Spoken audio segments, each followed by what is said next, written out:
Le chiffre 3, lui, ça peut être l'enfant, hein, ça peut être, justement, on parlait de courses et d'ovules, etc.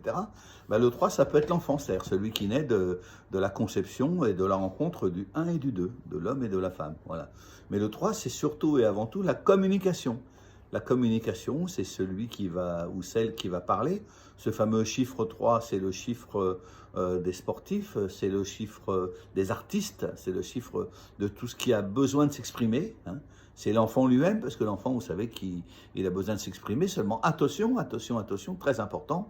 Comme je vous le disais tout à l'heure avec les hauts et les bas, etc., l'équilibre dans cette année 8, le 3, il ne faut pas qu'il en fasse de trop. C'est-à-dire qu'il ne faut pas qu'il parle de trop. Ou alors, il ne faut pas qu'il chante de trop. Ou alors, il ne faut pas qu'il bouge de trop, qu'il soit sportif de trop.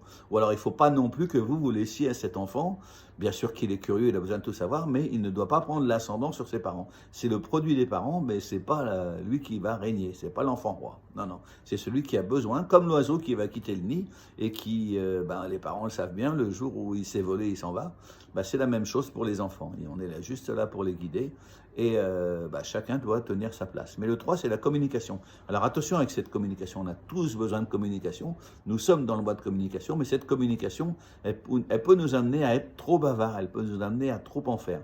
Donc il va falloir, pour les communicants qui sont nés, bien sûr se servir de ce don, ce qui est magnifique. Mais à côté de ça, il va falloir doser son 3, doser sa communication.